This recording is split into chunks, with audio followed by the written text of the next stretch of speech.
حکیم صاحب نے زبیر صاحب نے بیان کیا کہ خاندان کی کیا اہمیت ہے، میں آپ کی خدمت میں سوال کو اس طرح سے پیش کروں گا کہ دور حاضر میں یہ بات کی جاتی ہے کہ جناب الگ الگ یونٹس ہونے چاہیے سب کے، کیونکہ اس سے پرائیویسی ڈسٹرب ہوتی ہے۔ ماڈرن معاشرے میں یہ کہا جاتا ہے کہ جی جو بوڑھے والدین ہیں وہ بھی ایک طرح سے لائبلٹی ہیں اور انہیں اولڈ ایج جو ہومز ہیں اس میں رکھا جائے۔ آپ کا ساری دنیا میں آنا جانا رہتا ہے، آپ یقیناً یورپ کے بھی بہت دفعہ آپ نے دیکھے ہیں، ماحول معاشرہ دیکھا ہے۔ تو اس صورت میں یہ جو دو متصادم نظریات ہمیں نظر آ رہے ہیں، یہ دو متضاد نظریات ہیں جو نظر آ رہے ہیں، اس صورت میں اسلام کے جو خاندان کی نظریہ ہے اس کی افادیت کو آپ کس طرح بیان کریں گے؟ وعلیکم السلام ورحمۃ اللہ وبرکاتہ۔ میں سچ ٹی وی کا اور آپ کی ساتھی کا اور پس کیمرہ تمام احباب کا شکریہ ادا کروں گا کہ آپ اس وقت پیمرا کے بتائے ہوئے قوانین پہ عمل کر رہے ہیں اور کوشش کر رہے ہیں کہ یہ کرونا کی بیماری جو ہے وہ ہمیشہ کے لیے ختم ہو جائے ہمارے اپنے گویا اعمال کے ذریعے سے اور احتیاط کے ذریعے سے۔ تو میں شکر گزار ہوں۔ بہت اچھا موضوع اپنے جواب میں مفتی حکیم مولانا زبیر عباسی صاحب نے بیان فرمایا کہ نکاح کا ایک ایسا بندھن ہے کہ جو اللہ نے حضرت آدم علیہ السلام سے لے کر اور حضرت خاتم علیہ السلام تک اور پھر آج تک اور انشاءاللہ قیامت تک، یہ ایک ایسا روحانی نورانی اور پاکیزہ اللہ نے سلسلہ معاشرے کی تشکیل کا، اس لیے کہ معاشرہ تب بنتا ہے جب معاشرے میں ہر فرد اپنی ذمہ داری کو پورا کرے۔ بالکل، فرد سے افراد بنتے ہیں، افراد سے معاشرہ بنتا ہے، اور اگر افراد نیک اور صالح ہوں گے، دین پر عمل کرنے والے ہوں گے، احکامات الہی پر عمل کرنے والے ہوں گے، تو اس کے گھر کا ماحول اچھا ہوگا، گھر کا ماحول اچھا ہوگا تو محلے کا ماحول اچھا ہوگا، محلے کا اچھا ہوگا تو شہر کا اور پھر صوبے اور ملک کا ماحول اچھا ہوگا۔ بہت اچھی گفتگو حکیم صاحب نے فرمائی۔ میں یہاں ایک گزارش کروں گا کہ ویسٹرن معاشرے میں جہاں جیسے کہ حضرت علامہ عمران صاحب نے فرمایا کہ ہم جاتے ہیں اور وہاں ہم یہ دیکھتے ہیں کہ بچہ جب 18 سال کا ہو رہا ہوتا ہے تو وہ اس سے پہلے اپنے والدین سے تمام تر مراعات لے لیتا ہے۔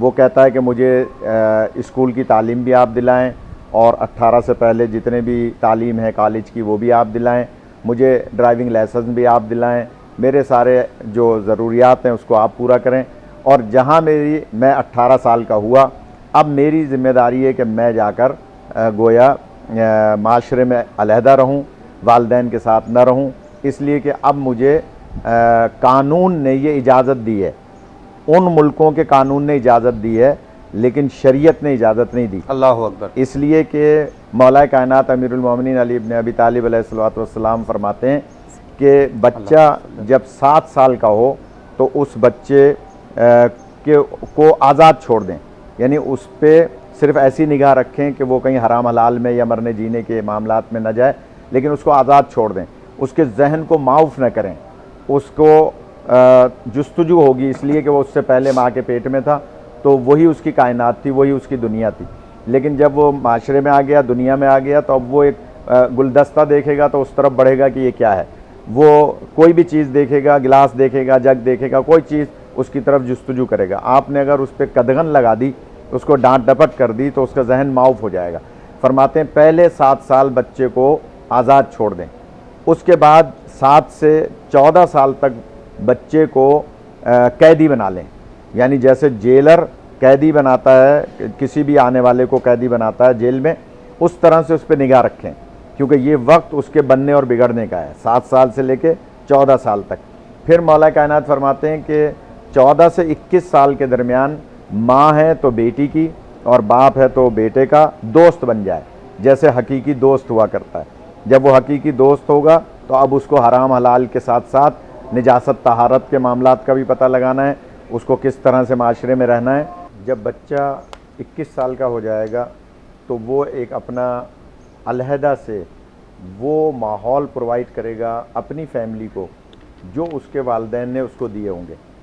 یعنی اگر آپ نے پہلے 7 سال اس بچے کی ویسی تربیت کی ہوگی جیسے مولا کائنات فرما رہے ہیں, پھر اگلے 7 سال اس کو قیدی بنا لیا ہوگا, اس کی ہر چیز پر نگاہ رکھی ہوگی, پھر 7 سے 21 سال تک اس کے دوست بن گئے ہوں گے.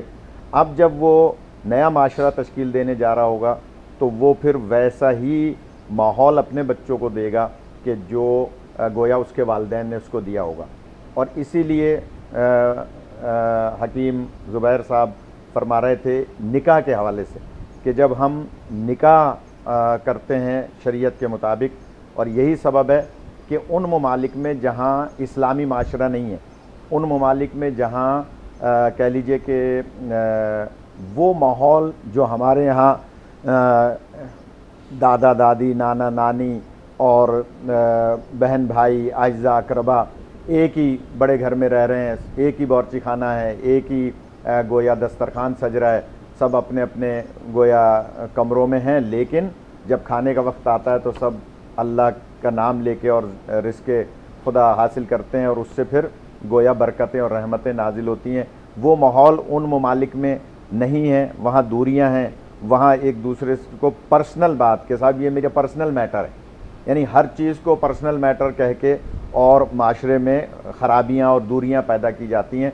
تو اللہ تعالیٰ نے نکاح کے ذریعے سے, جیسا کہ سورہ نور میں رب الارباب ارشاد فرماتا ہے کہ وَأَنكِحُوا الْأَيَامَ مِنكُمْ وَالصَّالِحِينَ مِنْ عِبَادِكُمْ وَإِمَائِكُمْ إِنْ يَكُونُوا فُقَرَاءَ يُغْنِهُمُ اللَّهُ مِنْ فَضْلِهِ وَاللَّهُ وَاسِعٌ عَلِيمٌ.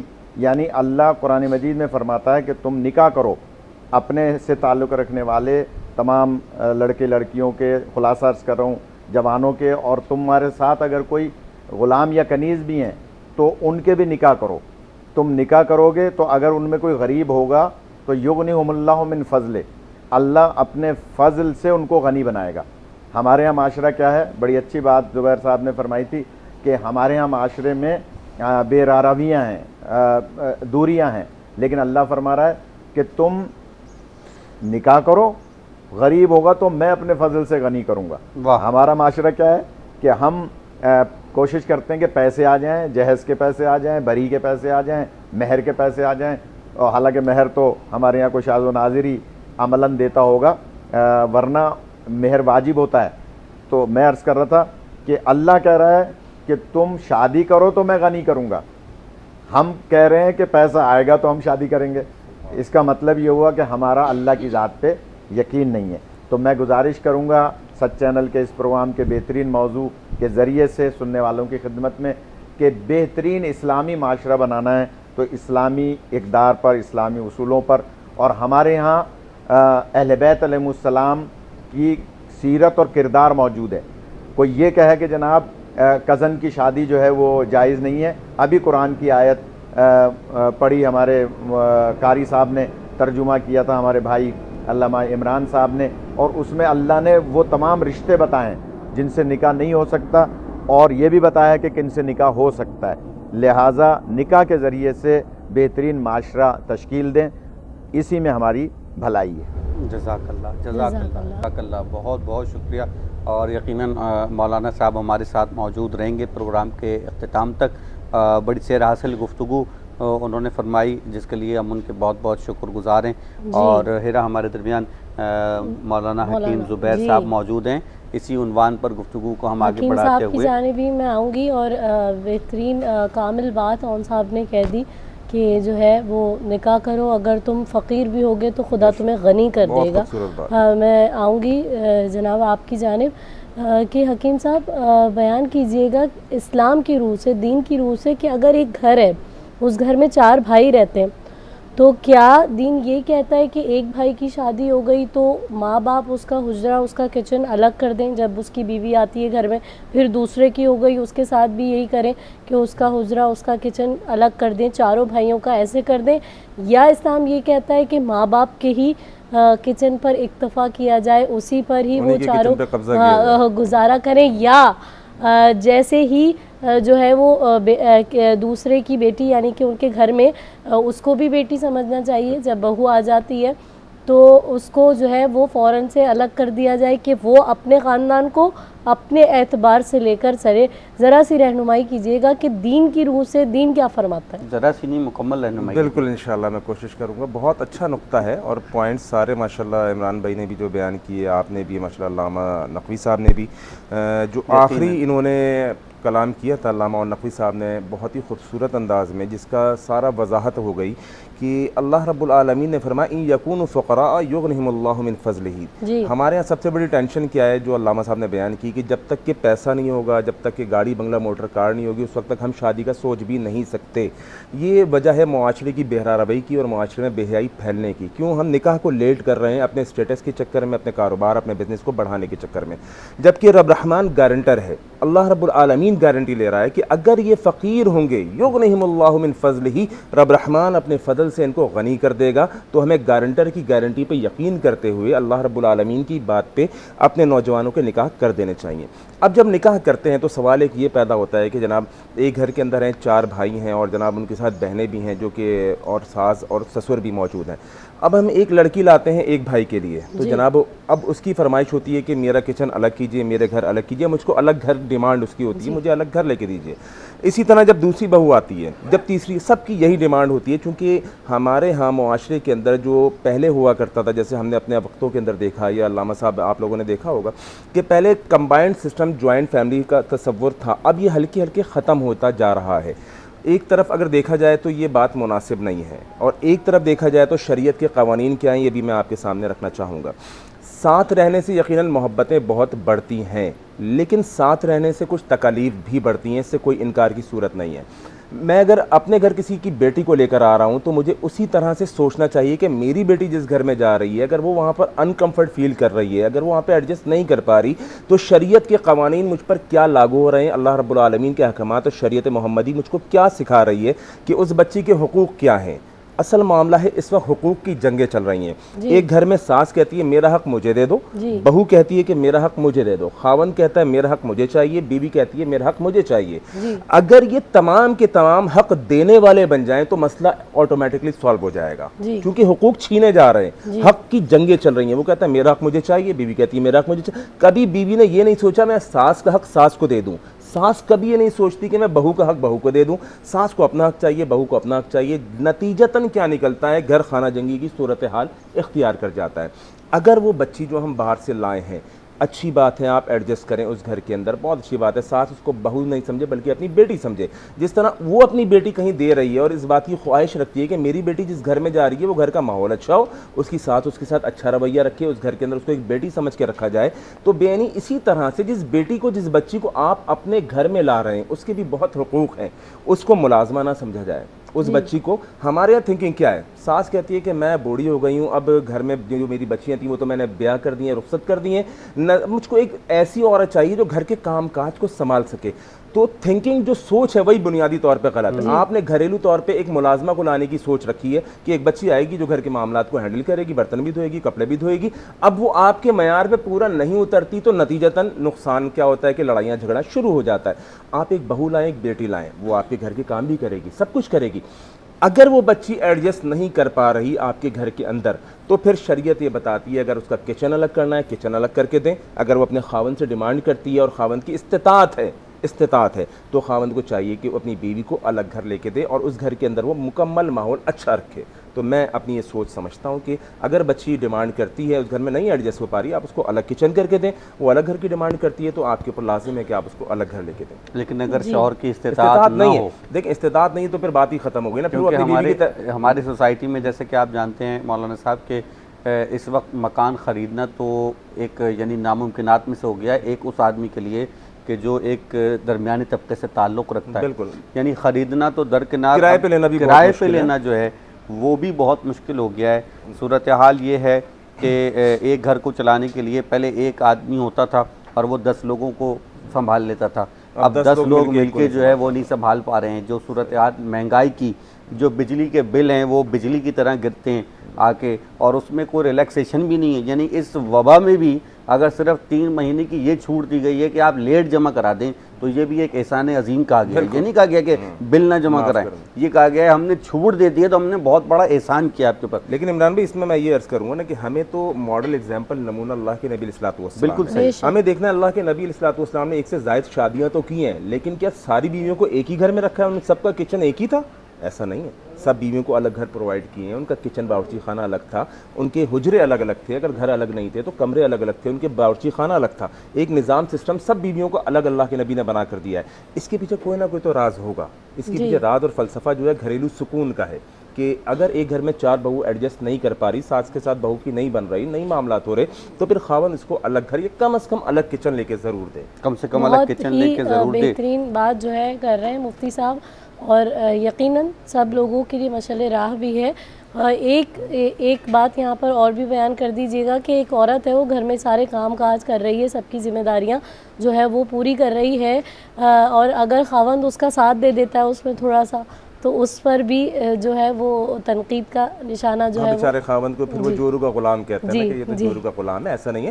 میرے نبی علیہ الصلوۃ والسلام اپنی بیویوں سے اتنی محبت کیا کرتے تھے, اتنا ان کا خیال رکھا کرتے تھے, ان کے ساتھ کھیلا کرتے تھے. نبی صلی اللہ علیہ وسلم کی جو بیویاں ہیں وہ جیسا نہیں ان کو اتنا خوش رکھا کرتے تھے. گھریلو زندگی کا نظام میرے نبی علیہ الصلوۃ والسلام دے کر گئے. اللہ کے نبی علیہ الصلوۃ والسلام خود بڑھ کے اپنی بیویوں کو ہاتھ بٹاتے تھے. ہمارے یہاں اگر کوئی ہاتھ بٹائے تو اس کی ماں کو, اس کی بہنوں کو تانا دینے کے لیے ایک بہانہ مل جاتا ہے, تو جورو کا غلام ہو گیا. اسے جورو کا غلام کا تصور نہیں ہوتا, بلکہ یہ جو معاشرت جو زندگی میرے نبی علیہ الصلوۃ والسلام دے کر گئے, اس میں بیوی کی ہیلپ کرنا بہت بڑا اس کے اندر اہم نقطہ ہے.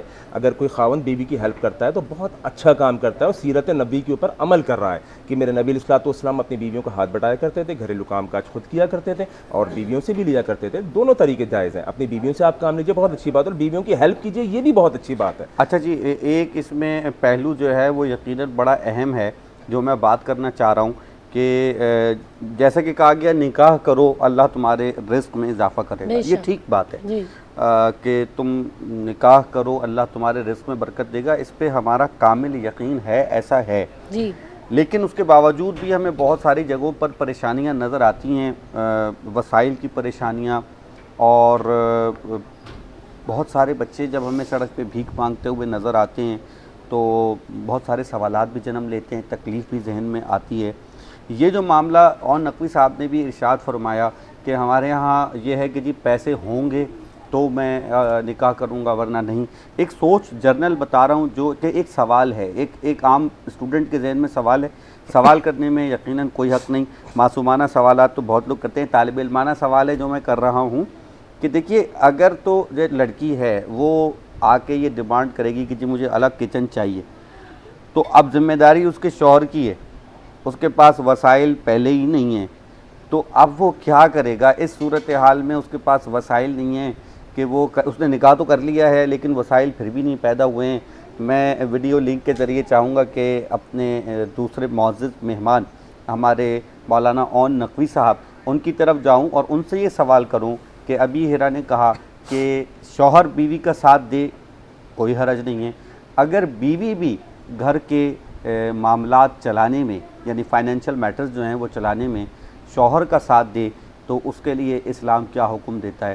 حضرت مولانا اون نقوی صاحب ہمارے ساتھ ویڈیو لنک پر موجود ہیں, میں چاہوں گا کہ ان سے اس سوال کا جواب دیا جائے. بہت شکریہ ہیرا بہن اور علامہ عمران صاحب کا. گزارش یہ ہے کہ ابھی بہت اچھی گفتگو فرما رہے تھے حکیم زبیر صاحب. گزارش یہ ہے کہ ہر انسان اپنا حق لینا جانتا ہے, فرض ادا کرنا نہیں جانتا. واہ واہ. اگر ہم حق لینے کے خواہش مند ہیں, مثلا شوہر کا یہ حق سمجھتا ہے کہ میں گھر پہ جاؤں تو میرے گھر میں میری زوجہ میرے لیے کھانا پکا کے تیار رکھے, جب میں گھر جاؤں تو میرے ہاتھ دھونے کا انتظام کرے, جب میں گھر جاؤں تو مجھے وہ خوش اسلوبی سے اسلامی طریقے سے جو ہے وہ مسکرا کے میرا استقبال کرے, اور میں کھانا کھاؤں اور میں اس کے بعد گویا اپنا یہ حق لے لوں.